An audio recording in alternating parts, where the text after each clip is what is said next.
Let me tell you about this boss from hell. Out of 30 plus years of working, by far, this is the worst boss I ever had. This joker right here. Let me tell you a little bit about it. To the channel. Somebody asked me, how do you deal with a boss that is just so irate, so frustrating, but you need the job. You really can't let go because the time is not right.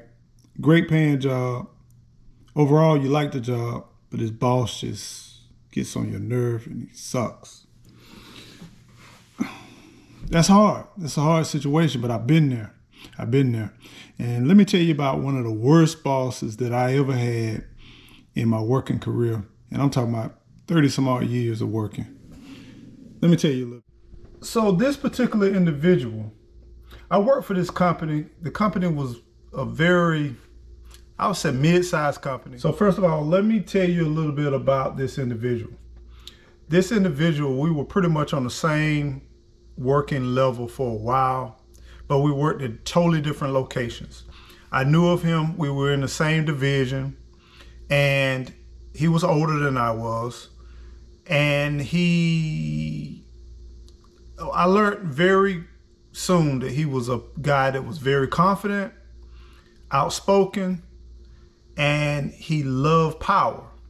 I could just tell how he ran his business. You could just tell that this guy was like, I really like power and I really like it a lot. So we went through a lot of management changes. We had the individual that actually brought me onto this company. He was terminated. And during the time, we thought that everybody loved the guy that hired me. And I simply loved him. He's still a great friend of mine to this day. He's my mentor. He's helped me throughout a lot of stuff. But come to find out, the whole time, this guy been sitting back, totally disliking him. And my friend and my mentor was very naive and really didn't understand. And still, I think to this day, if you had to ask him, he'll probably still say that this guy, he really didn't do me any harm or this and that. The sad part about it was the conversation that was had behind his back after he left. And then when I addressed it to him long after my guy at the time, because we kept in contact, left, he really kind of didn't want to hear it. So be it. Made it through the ranks after some change of management, change of staff. He ended up being in charge of a whole division.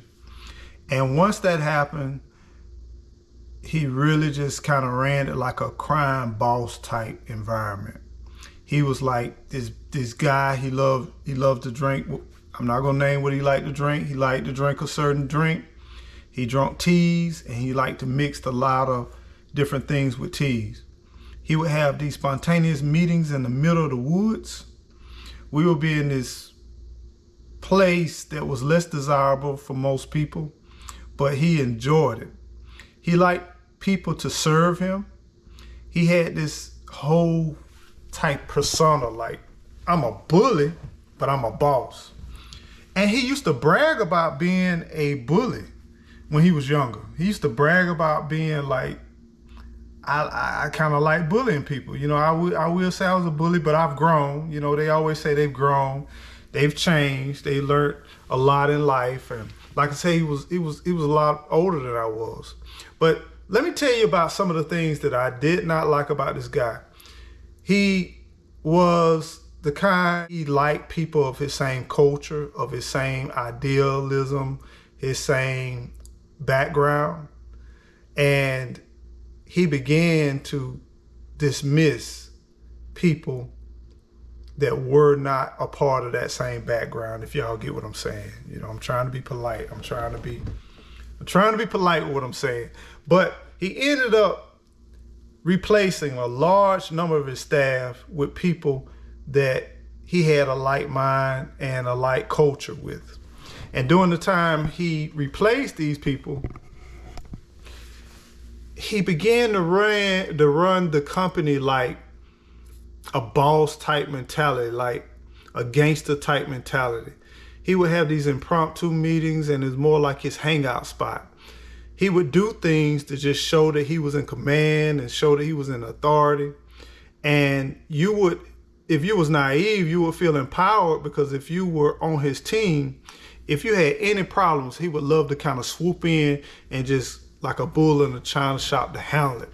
And then sit back and be like, you know, I'm for you. You know, the other people prior to you wouldn't have did this, wouldn't have did this, you know, try to give you these warm and fuzzies. And I withstood the fire, you know. I know it was because of my work ethic, my timeliness, and I always show respect, whether I have to show respect to the position or to the person. But I really had contact, and when I did have contact, I tried to provide positivity.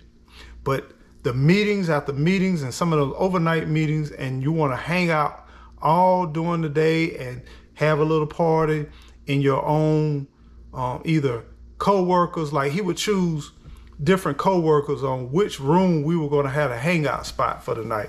And I'm like, I've been out with y'all. I've been with you all in a meeting all day. We done had working lunches. We went and met for dinner. And now it's after dinner. We back at our hotel room. I do not want to sit and get drunk and hang out with y'all. And you're not that funny. You're not that entertaining. You're just not my cup of tea.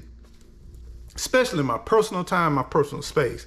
And you're not going to bully me and intimidate me to bogart my room. And but you know, some of my coworkers, they were afraid of losing their job, and they know that he was known for letting people go and getting rid of them if he didn't click with them. And so they entertained it. I went to bed. There slowly became a gulf between us, and then they would meet where these should have been meetings, but they turned out to be maybe just camaraderie, interaction, because a lot of these people that he started to hire were some of his friends, some of his past connections, and this and that. And then lo and behold, there will be, quote, this fellowship, networking / meeting. By the way, we will discuss business in the middle of some of this, maybe politicking, maybe drinking, maybe smoking, maybe whatever. And I'm not talking about illegal smoking or nothing like this. Some of these guys were cigarette smokers, right? Fast forward. Me and one of my coworkers, we worked together. Sometimes he spoke about things and you were in charge and you was a specialist of your area. No one knew your area like you knew your area. Some people might have had a good idea, but we were hired as professionals and we knew our job, we knew our tasks. And one of my coworkers, my counterparts, we were close. You know, we was very close. And he's very strong-minded. And when he knows what he knows, he's gonna stand up for it. But he's gonna do it in a respectful manner. So this was one of the real bad situations that happened. We were at a meeting, and then this boss said some things that ended up being untrue, and my coworker ended up kind of sharing it with them and letting them know that, you know, hey, I totally disagree. And then he told him what he was going to do and what he wasn't going to do, because his pride got kind of hurt because my coworker in the meeting brought it to his attention. I guess it was in front of him. I guess it intimidated him or pissed him off, whatever. Next thing you know, the conversation escalated, and then they ended up being like very exchanging words, nothing like on the street level, but it was more on a professional level. So we all break up for lunch. We say, hey, maybe we need to take a break. Let's go for lunch. We all go out for lunch, and everybody get in cars, and we kind of carpool.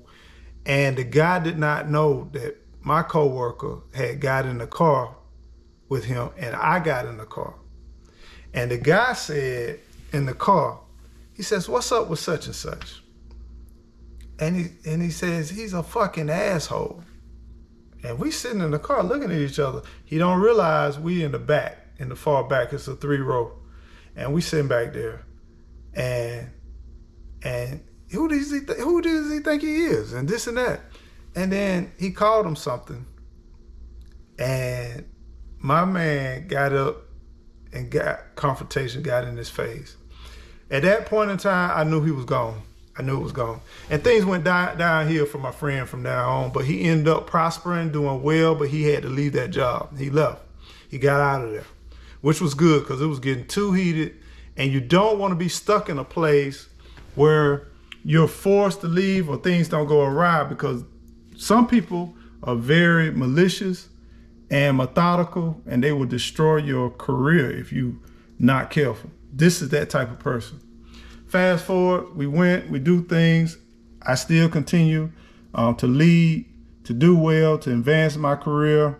Rarely dealt with him, rarely interacted with him. Every time I did deal with him, I tried to deal with him as little as possible. The meetings and the days I had to go to these meetings was like agony, you know what I'm saying? And I was getting so stressed and so aggravated because the way that he did this bully type, gangster type environment, it was getting worse and worse, and more of his personal picks began to multiply, and then they started hiring, and then it became a whole community of the same ethnic group as these people. There was no diversity when it used to be diversity, and when I first got on, it was a wide variety of diversity, and it slowly just morphed into something different. And everybody was allegiance to him, and it was clear that he was not allegiance to me. Never did anything to this guy. Never really had no hard thing. But then it got to the part where he really got gangster.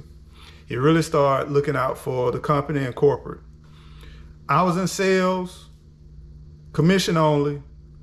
What he ended up doing is he started manipulating accounts. He started taking some of my sales and putting it into house accounts. And if you're in sales, you get some sales where they're generated through the company and some of them generated by you. Now, nothing is more frustrating than when you have people messing with your money and you're in sales. You're already out there fending for yourself. You're already commission only. And then you watching deals that you close, extra hours you put in, all the gas, all the time, all the sacrifice. And then they start saying, I'm gonna make our bottom line look good, make our bonuses look good by not paying commissions on certain projects. Started to confront them, interacting with them. First I spoke to my direct before I went to him, did everything I was supposed to do. Then their comment to me was, you know how he is and this and that, I'm gonna speak to him. And then they started justifying the reason why they would start doing it. I knew I was in problems. I knew I had issues then. But it was a substantial amount of money, you know. Sometimes it was like life-changing money. Then I got to the part where I'm like, I gotta report you this and that, that and this. And then next thing you know, I'm going to corporate. Lo and behold, corporate ended up demoting him in a way by moving my division underneath the vice president to separate us. And then he still ran the operations. He was an operational guy. He still handled the operation. They just took sales division out from up under him. Sales division did not talk to me because I then became the problem with the company. Even though I wasn't the one that was doing anything illegal, immoral, none of that stuff, but I end up trying to make sure I got paid for my work. I had a family to take care of, and I was being done wrong. So I'm thinking, hey, you go up through the chain, you go the correct way, you document what you're doing, and document. But then I end up becoming a problem. Fast forward, once things calmed down, things went and started to come a little bit more back to normal. The vice president come up with this creative idea to bring things all the way back to this guy again running the operations. Now he had an axe to grind. It was on and popping. Make a long story short, the guy ended up trying to get me a federal charge. And due to our nature of our business, I won't go into that. Everything was legit, and basically they had something to go because I lived in another state at the time. They had something that was supposed to go across the state lines, a package that one person had to put together, and they weren't supposed to do it. What they were sending was not illegal, none of that kind of stuff. But the fact of the act was they were doing something. And due to the nature of our work and our business, which I cannot and I will not go into depth of that, but he ended up trying to get me prosecuted, trying to get me locked up. And it just so happened who throwed the red flag was one of his guys who I built a relationship. He understood that I was a fair guy. I did the right thing, and he knew what it was. The guy was totally prejudiced, whether we like it or not. In meetings, I learned certain lingos, I learned certain vernacular, I learned certain speech in different culture of that particular culture and language. Before Google was out, I had to find out what this guy was saying and what he was calling us, because I just felt from the energy it wasn't right. And I knew the restaurants we went to, the places we went to, they treated us, it wasn't but a few of us, but they treated us very, very standoffish, and it was disrespectful. But when I was at a company meeting, had to attend the meeting, had to do that, had to pay my bills, had to do what I need to do. So, make a long story short, the guy threw the red flag and he intercepted the whole process from going. And here it was his guy. That's why I say number God, do the right thing, have faith. So it ended up not happening, and I had to, from that point on, I just went ahead and found anything I could to get away from that job, and I left that job. So my advice to you is, if you feel like you got a bad boss and not looking out for your good and you're doing everything right, they're gonna go low when you try to go high.